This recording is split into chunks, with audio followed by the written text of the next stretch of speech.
Hi everybody, it's Peter Zalm's Griniflix Adventure 8 and I'm about to do another interview with another passionate photographer around the world and also a loyal subscriber to Griniflix Adventure 8 YouTube channel. And his name is Martin Bluhm and he's from New Jersey in the USA and originally from Germany. So let's start the interview.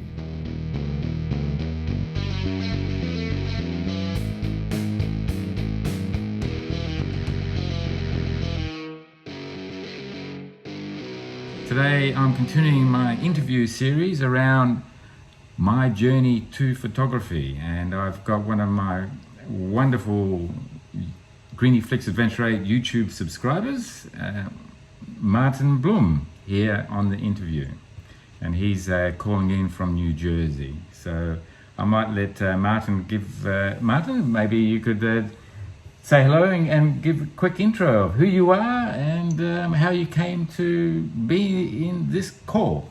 Thanks, Peter, for the opportunity tonight or at noon of your time to make this interview. And we both connected on YouTube, and I found your videos about camera reviews and lens reviews appealing, and we started commenting on YouTube.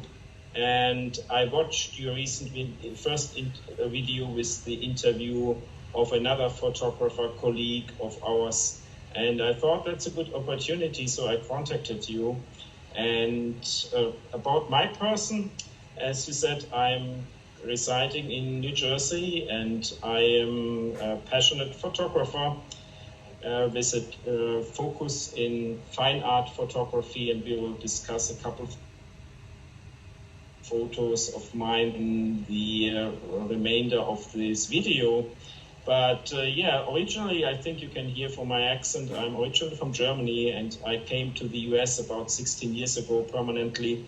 In my regular full-time job, I'm a scientist, so I'm a PhD chemist, but I also use a bit of the science in my photography, understanding a little bit the technology better.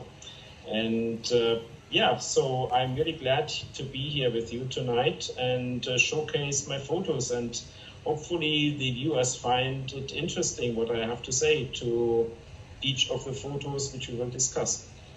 Fantastic, yeah. Look, everyone has their own journey, and it's wonderful to hear other people's story of how they got into photography, what inspired them to get into it.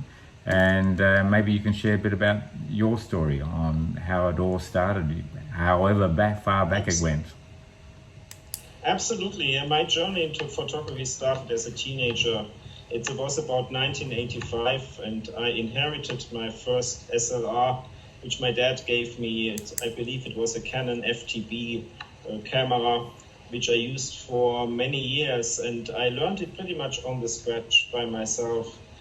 Working with the manual focus lenses, with aperture, with film, and I didn't develop the pictures at the time myself. I all had it done by an external lab, and I learned by doing and kept going. And I later on, yes, okay. Yep. I later on upgraded to an autofocus Canon camera, that was the EOS 500, which I used then for really a number of years. And the big change for me happened around 2005 when I got my first digital DSLR. That was also a Canon Rebel XT at the time, with 8 megapixels. And I became more passionate then about photography, expanded into other areas, for example, like infrared photography, which I still do. It's a passion of mine, which is actually the first photo you are seeing here on the stream. And I'll talk about this in a couple minutes. Mm-hmm. And I know you are shooting a lot of Leica gear, and Leica came pretty late for me, just about 5 years ago, when I actually upgraded to a mirrorless camera, a Sony A7R. And I wanted to have a small manual focus lens, and I fell in love with some rangefinder lenses at the time. And before I even had and owned a Leica rangefinder camera, which is often a focus of the videos you are showing here, Peter. I used a Leica lens for a number of years without even having a camera, just on the Sony mirrorless camera. But then, and that's when the journey led me back to film photography. The way I really got my first Leica rangefinder camera is by starting out with an enlarger which was given to me. And the enlarger really helped me then to understand the photographic film process a little bit better. And I simply wanted then to have a really good film camera to use negatives in my darkroom, which I made myself. So I bought a used Leica M6, which I still own and heavily use. And you will see quite a number of pictures taken with this camera in upcoming pictures.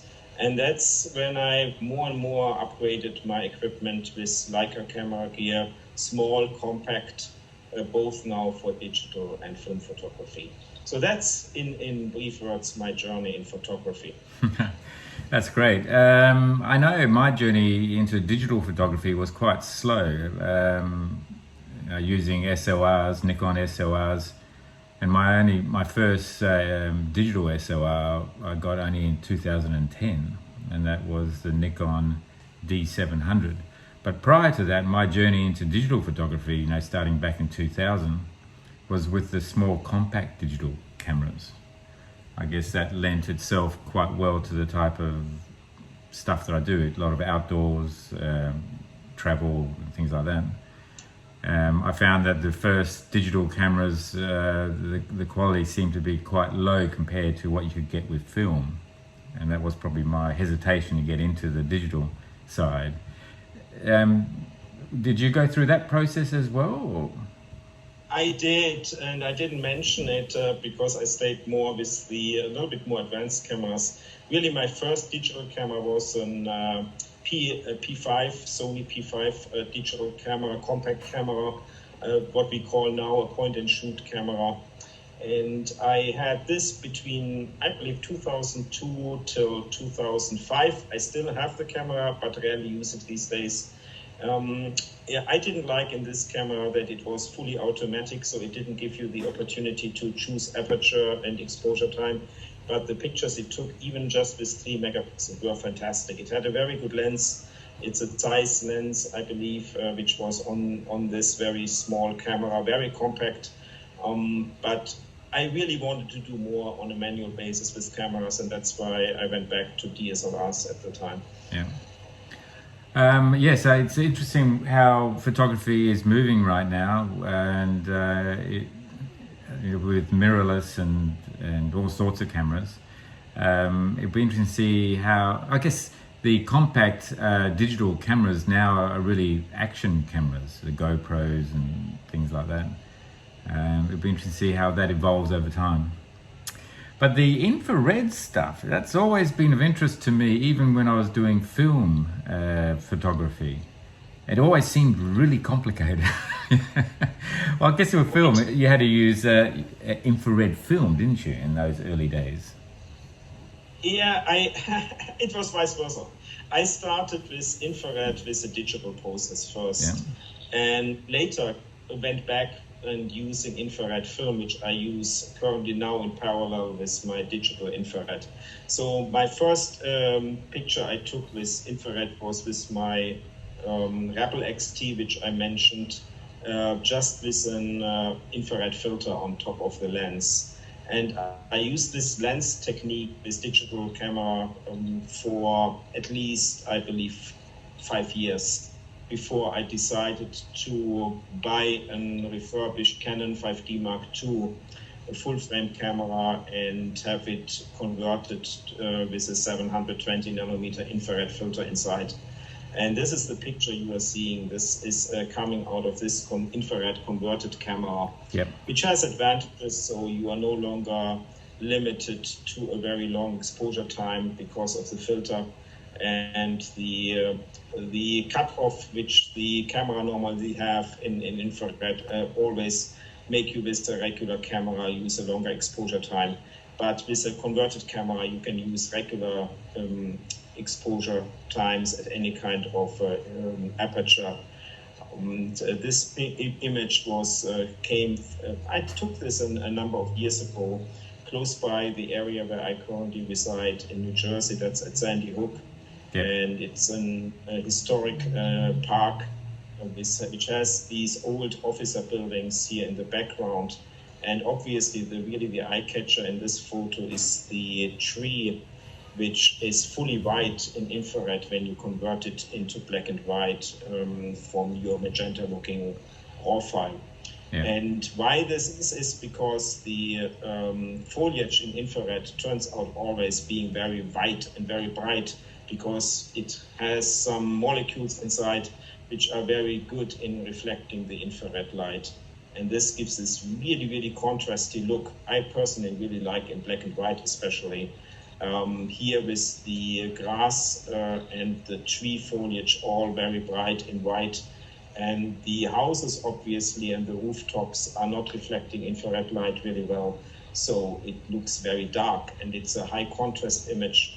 And that's where, in my opinion, infrared shines both for film and in digital, that you get this high contrast black and white images like shown here in this example. I believe this is still one of my best infrared photos I ever took. I should also mention the best time to shoot infrared is at the time when you don't want to shoot color photos. That's at noon, because at noon always the colors fade away. But for infrared, that's the best time, because most of the infrared light is coming from the sun, and you get the best reflective possibilities in your photo when you shoot at noon, which you see here in this image, in my opinion, very nicely. Yeah, it was taken with a Canon 5 converted, as I mentioned, and a 50mm lens. Fantastic. Yeah, look, I must admit that I've spoken to a couple of people that have changed their sensors with the infrared filter, and the images they've produced, like yours here, have been outstanding. And as you said, you know, like every part of photography, these are all tools that we can use, and you just got to work out how to best use that tool to create something Absolutely. That has its own story. Prior to taking this shot, did you already have in mind that this would be a great infrared shot, or how did you come to this position? I directly envisioned it. Visualization is a big part of my photography process, no matter which camera or medium is used. And as I said, before I took this picture, I spent a number of years taking infrared photos. So this was certainly not the first one. And I knew this is a perfect shot where the tree is standing in between the houses, and I just had to frame it. And I don't like post-processing my photos a lot. Of course, for infrared, you need to do some post-processing to convert the channels. But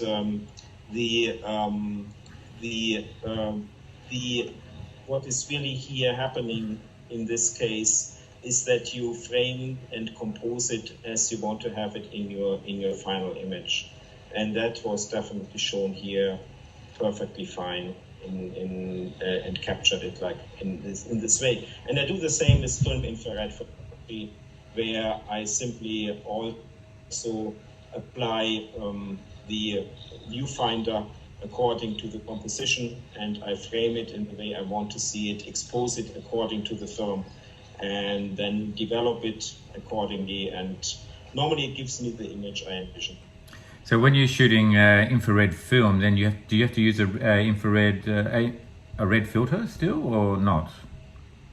Yes, you have to. I use an R72 filter, which is a very dark red filter, nothing else. So it cuts all the wavelength out below 720 nanometer. And it's a black filter. And that's where I like really the Leica rangefinder cameras, because you don't need to look through the lens. You look separately through the rangefinder. Yeah. So I can simply meter with the infrared filter and the lens attached to the camera, but I can still compose with the rangefinder separately. And it's a huge advantage compared to DSLR, You need to look through the dark filter, Yeah. which is still okay when you have live view or when you use a mirrorless camera. But for example, on my old Rebel XT, this was an issue because it didn't have live view. So you have really to compose before attaching the filter onto the lens and then adjusting the focus, which can be quite some pain. So the rangefinder cameras have definitely a huge advantage here to be used for infrared. So I think a normal red filter, you lose about 3 stops of light. So how many stops of light do you lose with a 72? It's actually, you use 2 stops of light with a dark red filter. Yeah. With the R72 filter, I normally overexpose 3 stops. Okay. So the for the novice, which includes me when it comes to infrared photography, on a normal camera, if you're shooting, yeah, there's no way. You have to either you shoot with infrared film or you change your sensor to infrared, isn't it? That's the only way you can do it. Yes, so that's what I meant with camera conversion. Yeah. So I had my Canon 5D Mark II converted for infrared, meaning you simply replace the cover glass on top of the sensor with the filter directly. Yeah. So that replaces the filter attached to the lens on a regular, not converted camera. With a film, obviously, you have to use an infrared sensitive film. Yeah. And there's, for example, the film I prefer is the Rollei 400 film, which I always expose at ISO 100 or 200 and with a severe overexposure. Yeah. But it's about the same thing. You use the same procedure as what you do in the digital photography. Okay, great. Let's move on to the next photograph. Let's see whether this works. Let's see if I click on there. What's happened here? No. This is the one. Okay, so I'm guessing you've used film? Yes. Mm-hmm. This one is a photo I took with the Leica M6 and a 21mm lens at the Lights Park in Wetzlar. And you will probably, have you ever been there, Peter? I haven't. It is a journey that I would like to do, maybe when we can start to do international travel more regularly. Right. It's definitely worthwhile. So I have been there about 3 years ago on a trip back to Germany and with another photographer. It's a great area to learn about the photography of Leica, the history. They have a beautiful museum there, and there's a lot to shoot also in regard to photography. The whole setup there is really made for photographers to take photos. So they have this in this building, this very beautiful staircase, which I photographed with my Leica M6 camera I believe I used the Ilford FP4 Plus 125 film for this photo. And I took this handheld very quickly at an aperture of about f5.6, I believe. And yeah, that worked out very well. And since you can, with a rangefinder camera, can really shoot at a very slow exposure time, I believe I used something between 1/30th or 1/15th of a second here to get this right. And then I developed the film myself at home. And that was the result after scanning the film. Personally, I like this one a lot, and you see everything. It's very contrasty, but you see even the details in the shadows, and it was exposed correctly with the light meter I used in the M6 camera. Yes, I must admit this is a fantastic shot. I love the composition. I love the way you've been able to capture in the highlights as well as in the shadow all the detail with the spiral staircase. But then also, you know, the way the shapes sort of disappear down towards the bottom there. It's really a fascinating shot. It keeps your mind sort of focusing in many different areas and to try and work out what you see and how the story evolves. That's great. So that was the lens was, what lens, focal length was the lens? It's I used the Foglander 21mm lens. Actually, it was the 21mm f1.8, but I used it at around f5.6 for this photo. Yep, excellent, fantastic. All right, let's go on to the next one here. Tell me the story.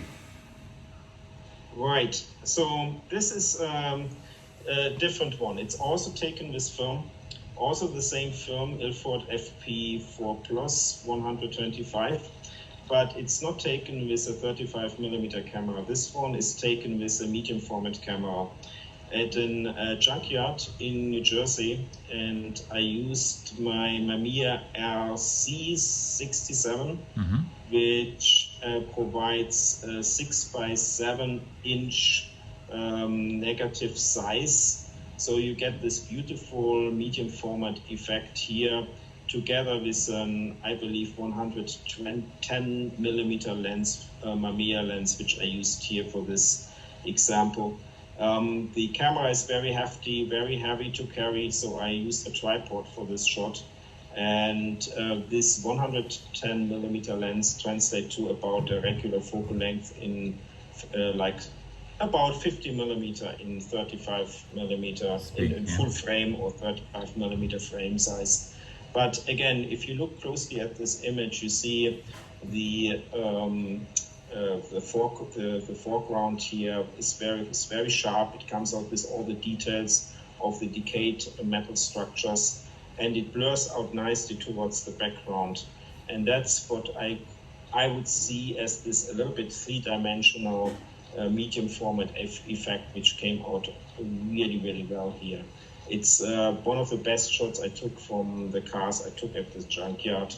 Yep. And I also printed it in my darkroom at 14:11, and it came out really, really well on a photosensitive paper. Yeah, this is again a 6x7 format in medium format.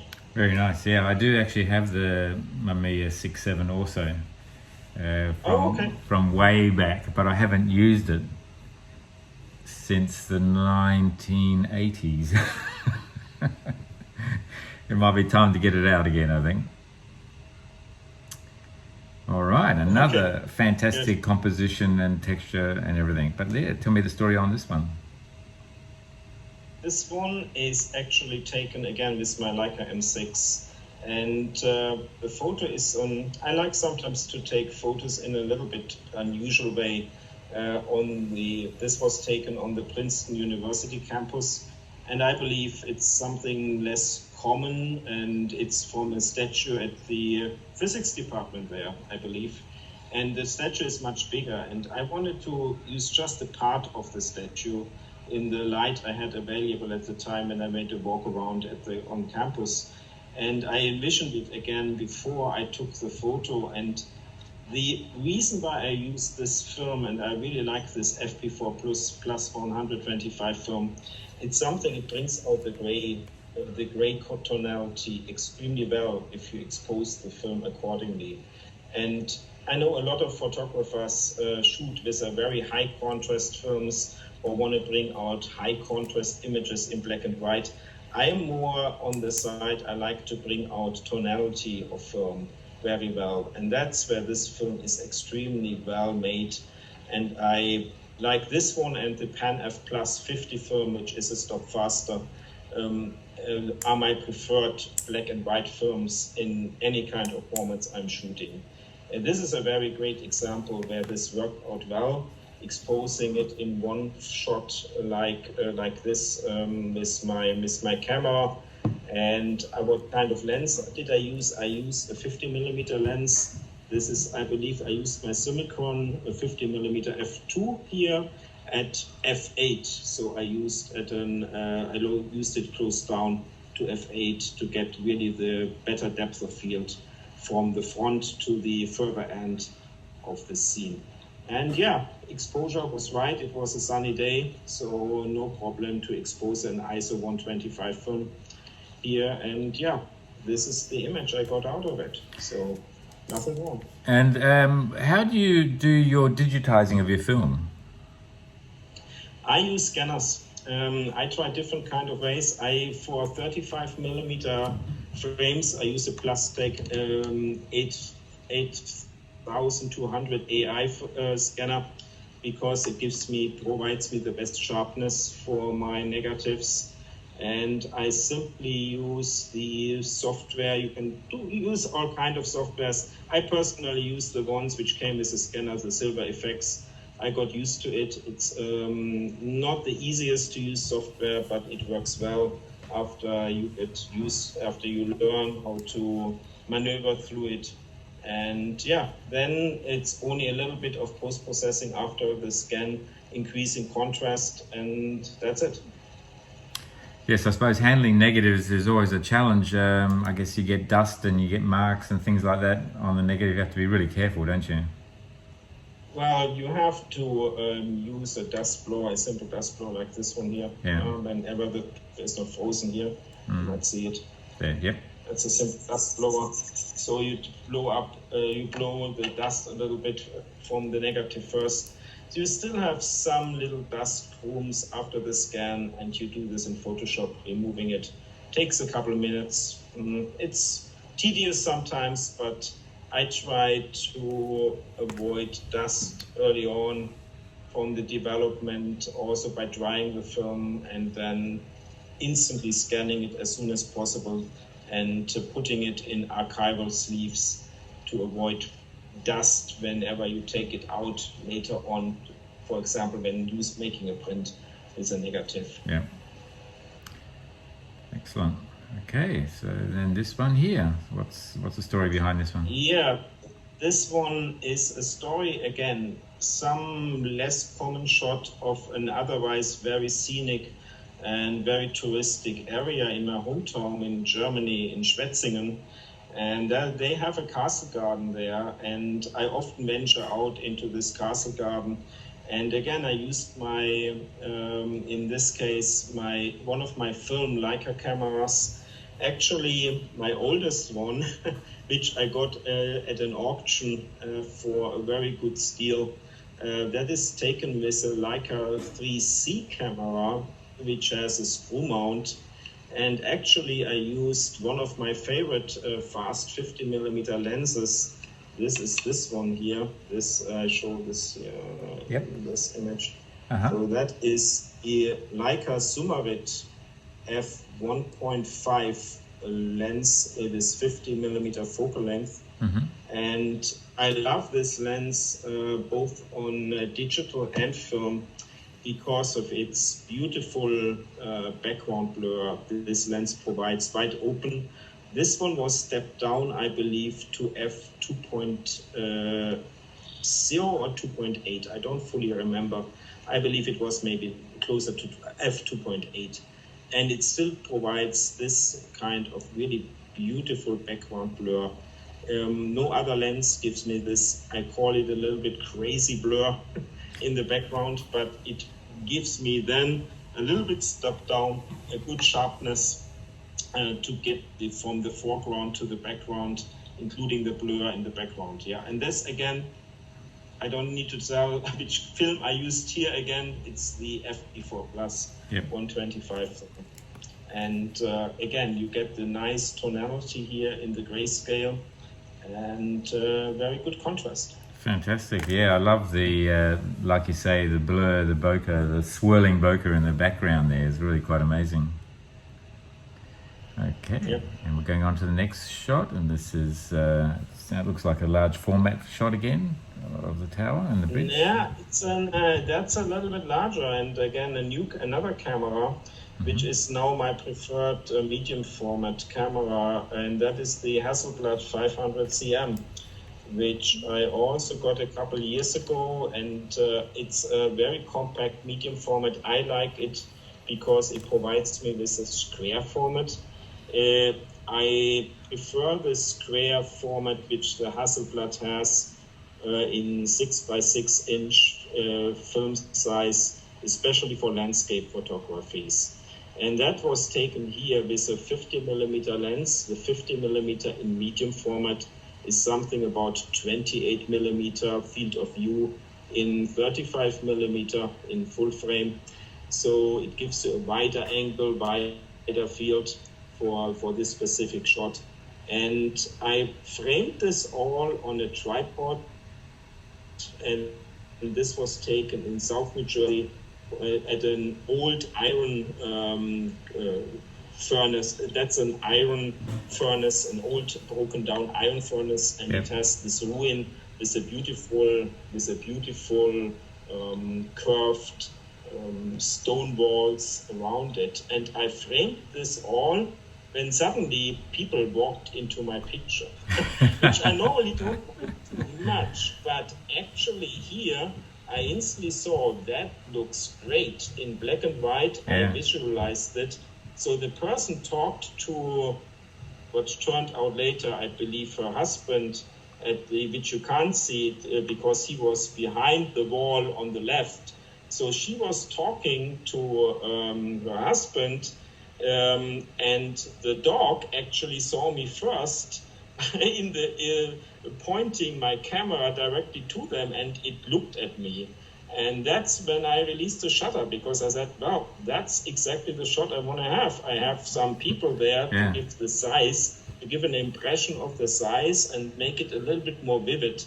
And this moment was done in a couple seconds after I took the shot, because her husband then appeared and they walked more closer to me. But it was a totally different scene than afterwards, obviously. So that's always the key when you capture the moment.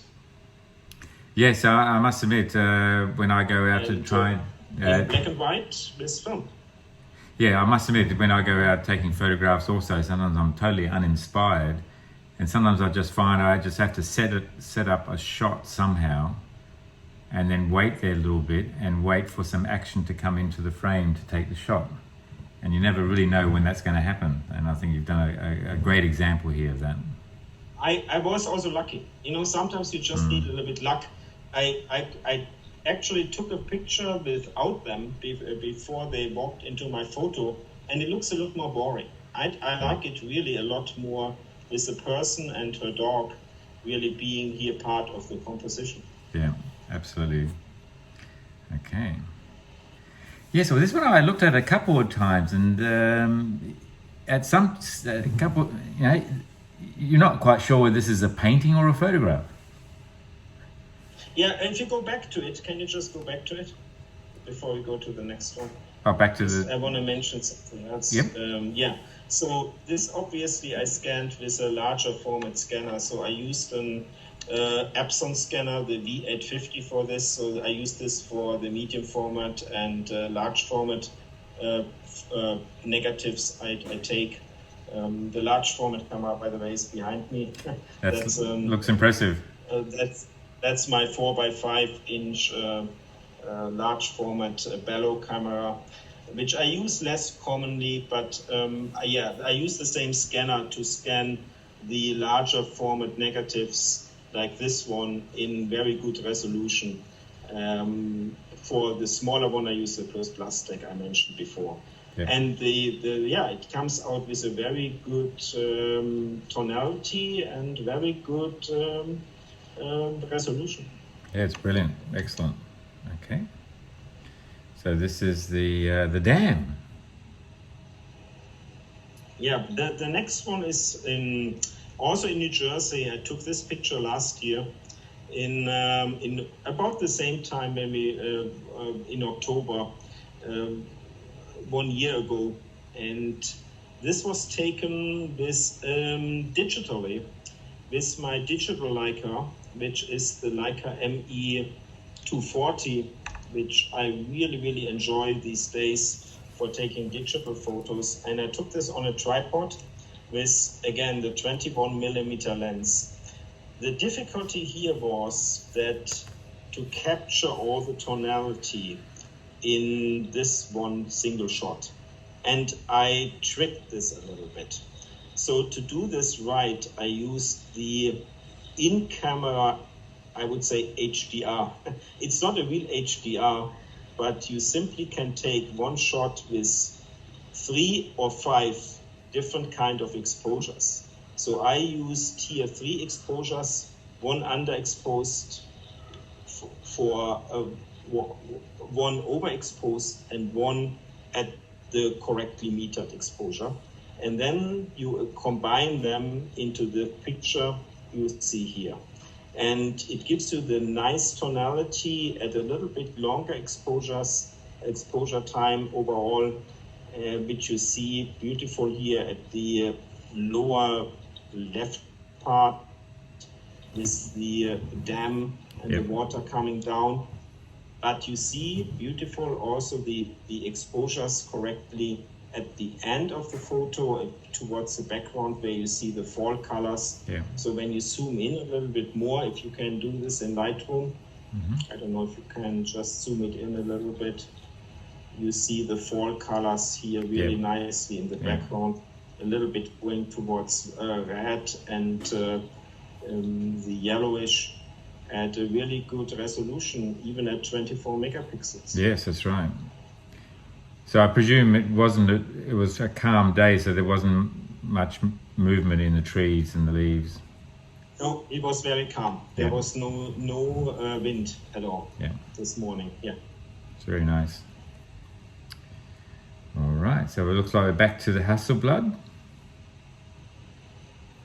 Yeah, that is a picture I also took last year, about also in a little bit later, I believe in November. So that is at a reservoir, it's called the Monochrom Reservoir.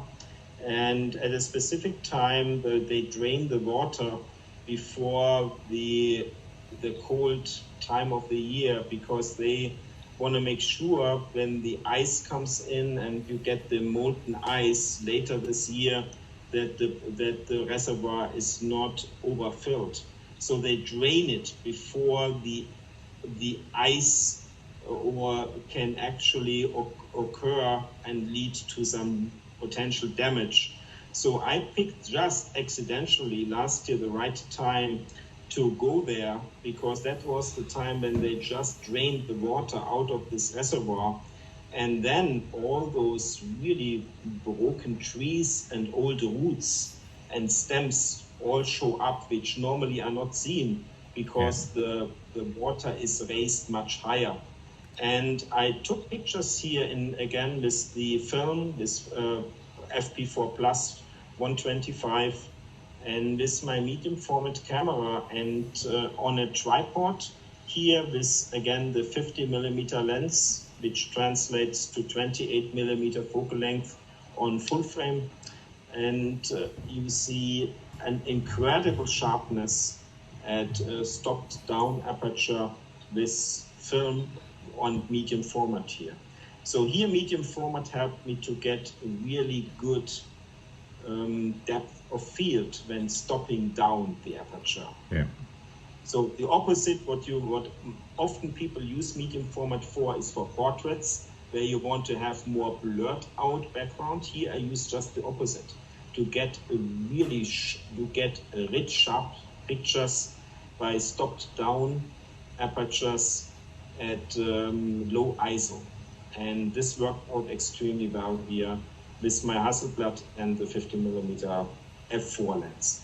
Yeah, it's incredible. You can see all the detail here in the roots with the reeds and down there, and yet you get all the detail in the background in the forest as well. It's incredible.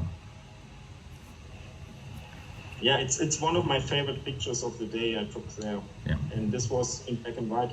Yeah. In black and white and with film. Okay, so we've got another interesting shot here in color now. Yeah, that has a different story. And again, that's film. But finally a different film, not a black and white film. I shoot sometimes also color film, and this one is a slide film.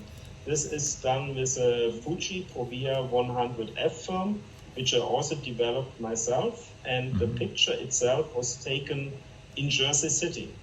And Jersey City has very rich graffitis on walls, but this photo is for me really the message what the city tells me often.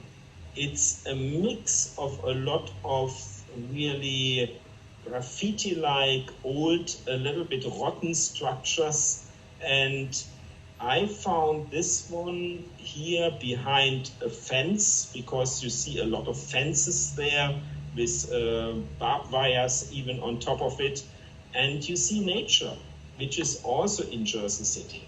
And sometimes nature can be also withered. And when I was there, that was also in fall, I found this photo and this composition extremely appealing. And I took a bit film, I saw it in the blink of an eye. I lifted my camera up a little bit to frame it and to compose it, because I saw in the background this graffiti, but my focus was really on the center here, on the withered structures, on the barbed wire on top of the fence. Yeah. And I didn't even want to focus my eye on the sharpness on the graffiti. For me, that should just fade away out in the background. And I used a 35mm lens for this one, wide open at f2. So I have a 35mm f2 lens, and that is the Summilux, Leica Summilux 35 f2, and pre-ASPH, so it's an older one. I think it's a version 4 lens, and it's one of my favorite lenses when I go out shooting, doing street photography. Yeah. And I took this with my Leica M6 also here, and yeah, and that was the result. I got it. Yeah, it's a nice lens. I have that one also. I think it's a 19. Yeah, it's a beautiful lens. A 1974 vintage, I think it might be, something like that. And you see a little bit vignetting towards the corners, but Yeah. here it works with its benefit. Yeah. And again, slide film gave me this really a little bit vintage looking coloration too. Mm-hmm. When you post-process it, yeah, it came out just directly out from the film. Yeah, brilliant. Okay, we've got the Ferris wheel. Okay, this one here is taken actually this year, just a couple of months ago in the evening at a different location at the Carnival in Asbury Park. And I took this at sunset from the distance with a newer lens that was taken with a Voigtländer 75 f1.5 lens, and I only had to step down it a little bit to f4 to accomplish it, and handheld. And I used my Leica ME240 camera with this lens, and again, it's a beautiful lens. It's I have it just here since I knew what the picture will present. Yeah. So this is the Voigtländer 75 1.5. It has really, really great sharpness when you just stop it down a little bit. Mm-hmm. And you can use it for all kind of things, from landscape like you see it here, to portraits, to whatever, fine art. And I used this lens, really, really became one of my favorite short tele lenses for film and for digital. This one is digital, and it handheld. This sharpness this lens provides is just amazing. I'm impressed Beautiful. with your... The scene was beautiful. Yeah, I'm impressed with your handheld stability here. It's incredible. Yeah, it's you just have to hold it still. Yeah. But yeah, the detail that you have here is incredible. I mean, right throughout the shot. Even down the bottom here on the candy store there. Yeah, you see everything. Yeah. And you got so much detail coming through in the shadows and everything. Yeah. Just one shot, single shot. And in the digital processing, did you do anything in the post-processing? Yes, I used the raw file and simply increased the contrast and the saturation of the colors a little bit. That was it. It's looks fantastic. Love it. Thank you. Often it's you know, sometimes we're so focused on what's happening and we forget to look at other people to see what they think about what's happening, and all of a sudden there's a shot. And I have to remind myself to do that from time to time. When I saw this shot, I thought, brilliant. Well, you know, this one has a story, and it's a side picture which I really like, but the other pictures I took afterwards actually were awarded. But this one I took just by moving at the July 4th fireworks in my hometown here in Horndal at Bellworks. Bellworks is a huge former research lab which was now refurbished into a more modernized art and also venue for bars, restaurants, and also offices. And you see this building here of Bellworks here in the background, and the fireworks obviously happened behind. So where everybody looked at the fireworks, I decided to use the reflective windows of the Bellworks to really focus on the scene, to capture what all the people were doing. And they were fascinated, obviously, by the fireworks. But I found a lot of action was obviously going on just on the opposite side by looking at the pictures and still getting the fireworks from the really great planes, the window planes they have in the building. And well, you got some of the sun stars of the highlights there of the lights on top of the top of the building, plus of course the people.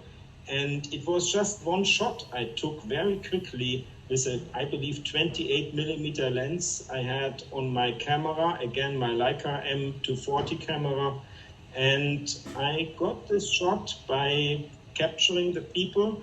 They were moving a little bit. I used a little bit of longer exposure here, but it was still working out well for me. Yeah, it's excellent. This goes to show that sometimes you just have to turn around. You don't know what you're missing. Yeah, I was just lucky, and the people fortunately didn't block me either. And you see, they didn't see me when I took the picture.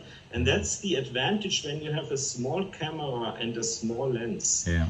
They don't see you. They look at everything and they look behind you. And enabled me to take this photo. Yeah, brilliant. Okay, and what's the story for this one? Yeah, this was also this year, and every year in New Jersey there is a hot air balloon festival. The Solberg Airport opens up, and before the whole event starts, you can go a day earlier when they test their equipment. And everybody, of course, waits for the hot air balloons to rise, which happens early in the morning. So you need to be there, an early bird, to see them going up in the air. As I said before, I liked often technology, and I was fascinated by before the balloons go up in the air, to see them actually filling them with hot air. And well, I captured them with my fisheye lens here. So I used it as wide as possible. Whereas most people think, oh, you want to shoot hot air balloons, you need to go far. You want to have a tele lens. Well, and again, I do the opposite what most people do. I go with the widest lens you have in your arsenal, just to capture the people and what the action to get to the point before balloons go up in the air. Yeah. And this is one shot I really like here. I was able to get close to the action with an 11mm fisheye lens I have. That is the the TT Artisan. Let me see. Yep. See it here. 11 millimeter f2.8 lens, which is really good in giving this depth of field. Yep. And the action all in one photo. Yeah, it's incredible. I mean, you think of hot air ballooning as really docile, but it's that preparation which is really dangerous. Well, it is. You have to be a little bit, and there is so much going on. You see the people here on each side. Actually, I didn't even see when I took the photo that there was another person hidden behind here in the background. I saw this later on when I looked at the photo in post-processing. Yeah, but yeah, I really got this action shot here well, really before this balloon went up into the air. Yeah, excellent.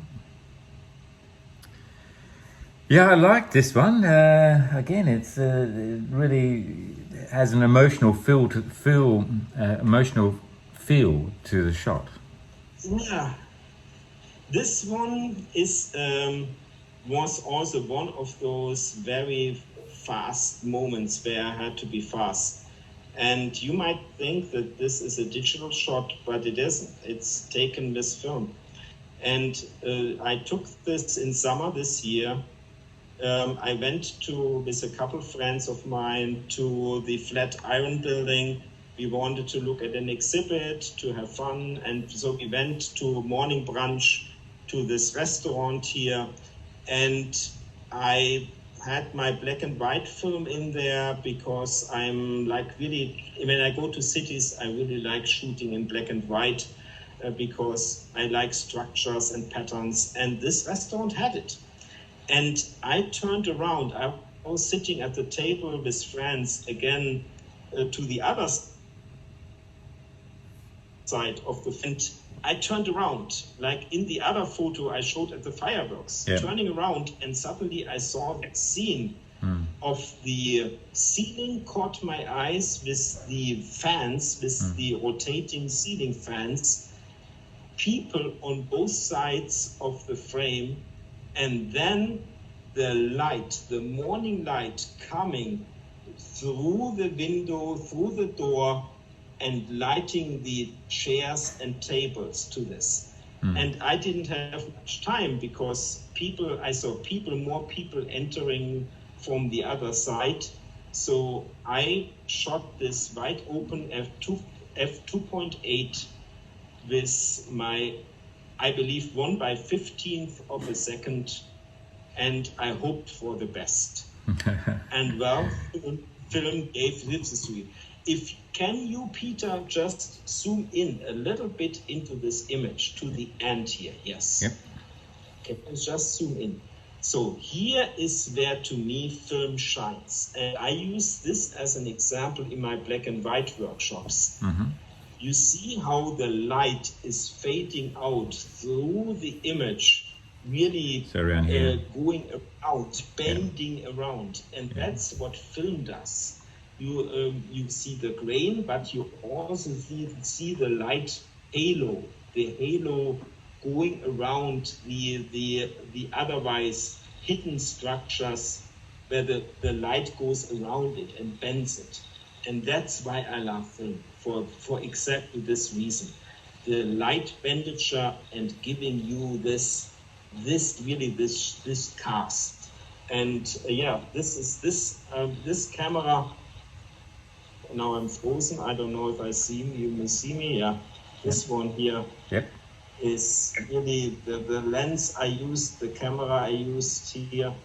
Does it show it on the video? Okay. If it comes at some point. Yep. Well, I can see it. It's in frame there. I think I'm frozen. Okay. So so this camera and the frame really came out really nicely here and framed the image beautifully with the 28 millimeter lens. I'm glad I captured it. See the fans moving. You see the sharpness of the ceiling. Everything is in one single picture.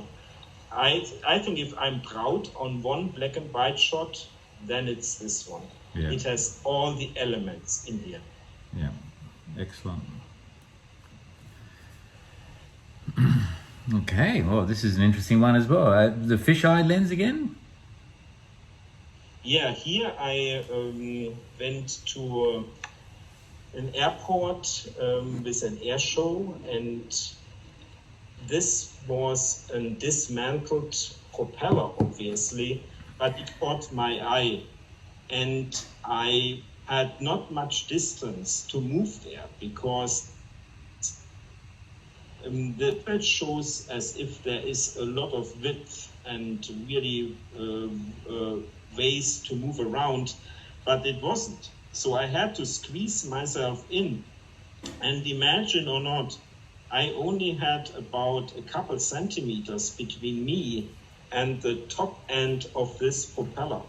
And this fisheye lens, you can focus extremely close to the image. So I was only less than maybe, I would say, 6 inches away from hitting my lens with the propeller position here. So this is the TT Artisan lens again.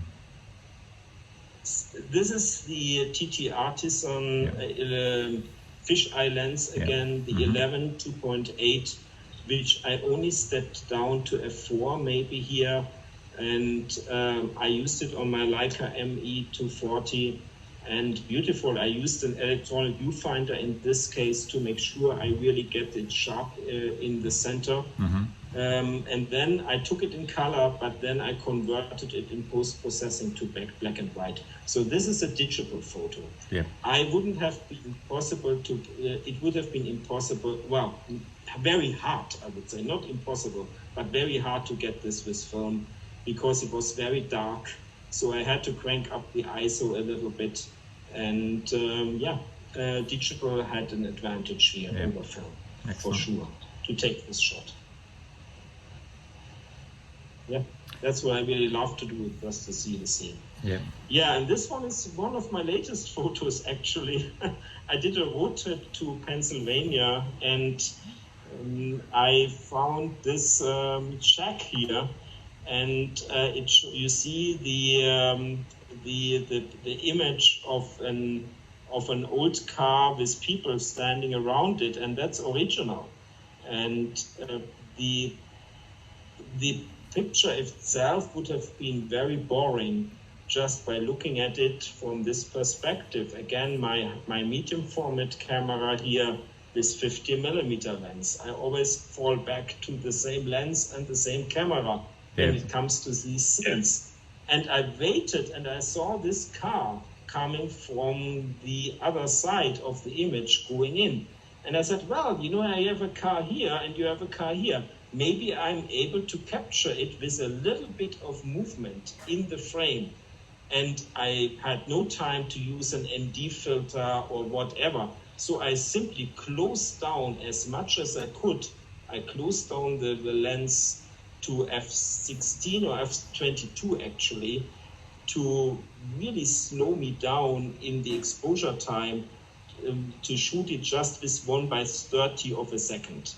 And that's what I took here. And actually, I had no idea how it would turn out. Actually, I told my buddy who was there with me at the time, and I said, well, this frame might be lost because I don't know if I got this car at all or if it's blurred out fully. But it turned out perfectly fine, actually exceeding my expectations, because I captured it right at below. It is a little bit shift, just right for your eye. And the blurriness even made it look like an old car. Actually, it was a new car. It was not an old car I photographed here in the movement, but because of the blur out, it appears, it fits perfectly like the old car. Yes, so I was very lucky here. I was very lucky here. Yeah, I must admit, when I first saw the photograph, I thought it was an old car also. And it's only after you sort of look at it. It was a modern car. Yeah. It was a modern car. Just the blur out made it looked older than it was. Yeah. So were you using a tripod here or handheld? Yes, a tripod. I had it on a tripod. Yeah. Yeah, great shot. Love it. Yeah, I was lucky with this one. Well, micro photography, I think, must be some of the most rarest photography around the place, because I think you're the first person I've ever come across that does microscopic photography. Well, that's now a totally different topic. So we are switching gears a little bit here. So I love micro photography a lot, and I am not fine just going to 1:1. No, I go to up to 1,000:1. So I really, really like to see micro structures. And one thing I really love to do, and maybe now the chemist is coming out of me a little bit, is I like crystals. So I sometimes crystallize all kind of things at home and see how they look under a microscope. And now I have to say I started microscopy actually even before doing photography. So I built my own microscope. I made my own improvements in microscopy, and at the time I did it very simple. So, and I learned how to do simple things for very cheap in a very good way. And this is one example, and I could talk now hours about microscopy, light microscopy, but I spare you with all the details. But one way to really see crystals in microscopy very well is by using something called polarization. And that's most photographers know it when they take landscape photos, where I also use it. You use a polarization filter to bring out colors a lot better depending on the angle of the light. And here, what you see here is a sugar crystal. So I simply crystallized a little bit of sugar in water and waited until the first crystals formed. And then I took it underneath and took the carrier underneath in a microscope in a light, and use lenses to polarize it. And the polarization allows then to show the crystal in a different way.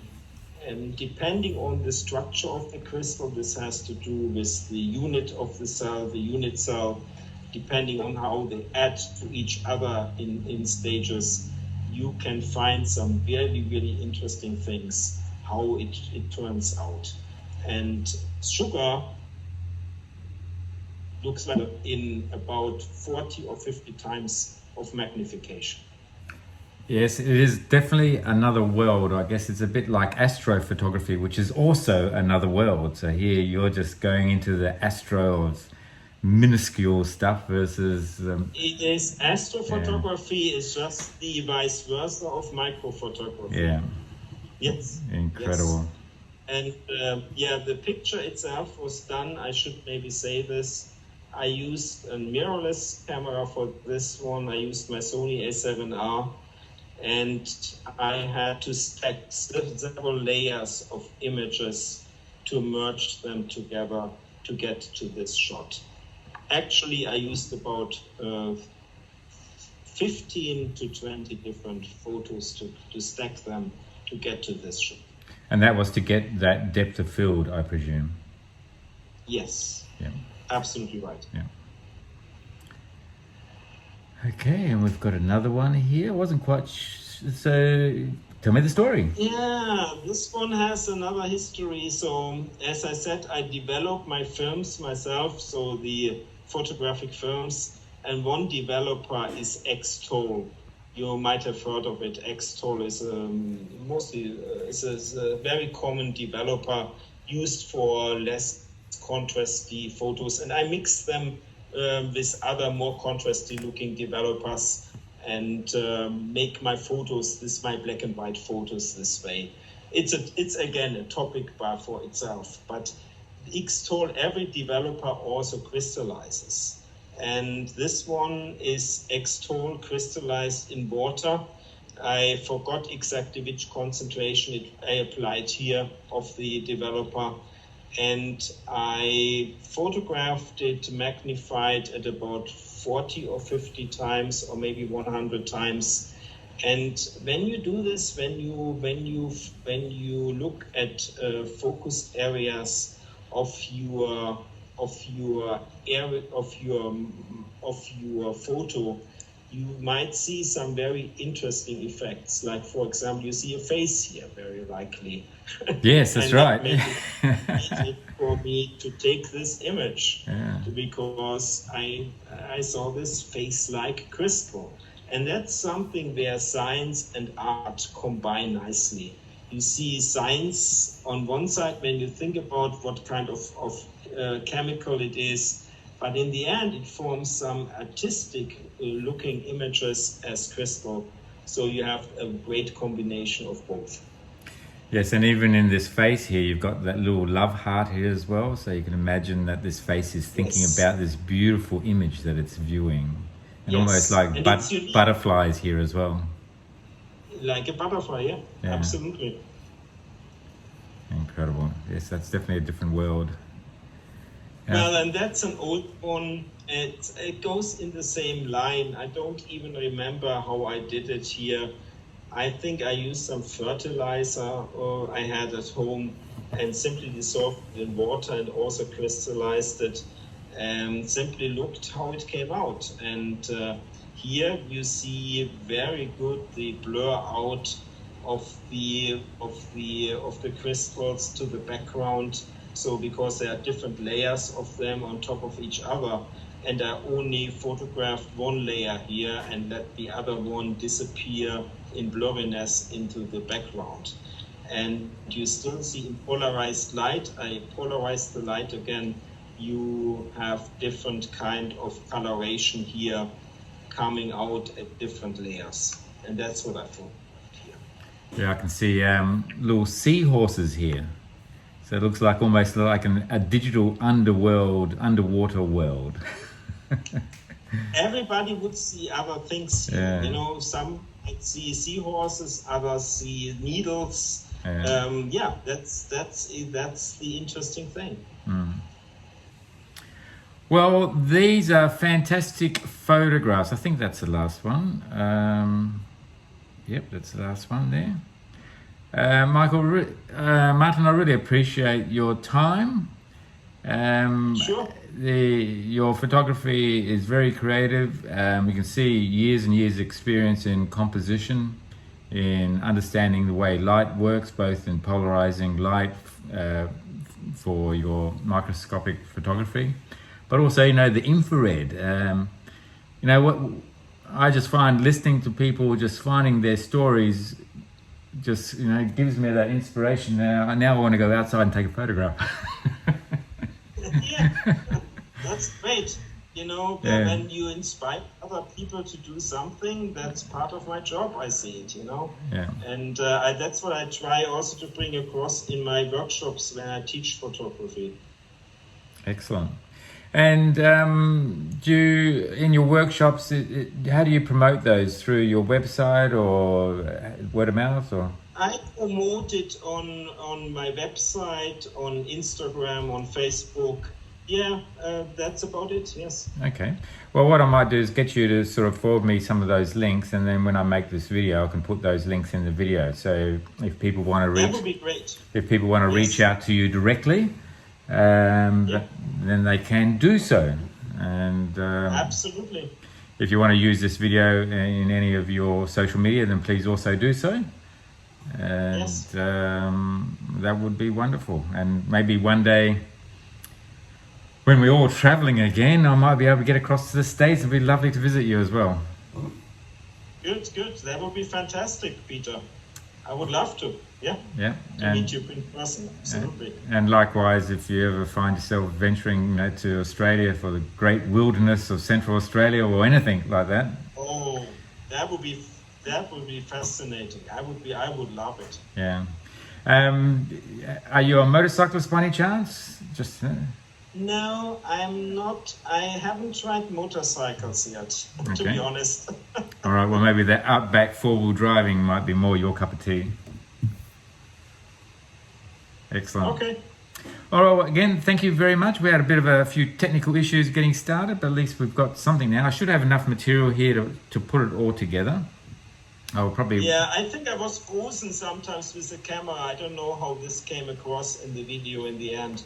I think today, in today's technological world, everyone is used to the idea of glitches and things going wrong. I think we just accept it now that it's technology. Yes. That's what happens. Right. Yeah. All right, well, we'll end it up here. Thanks again, Martin. It's fantastic chatting to you, seeing you. You can't see me now, can you? But I can't see you, but that's fine. I can imagine. yeah, anyway, when you see... I'm talking to the phone now, so I'll have my image in the final video, so at least you'll be able to see that.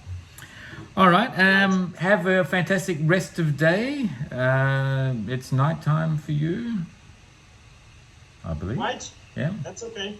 And So have the best of your day too. and we'll stay in contact via social media, YouTube, all the other methods, and Absolutely. look Peter. forward to seeing some more of your photographs in the future.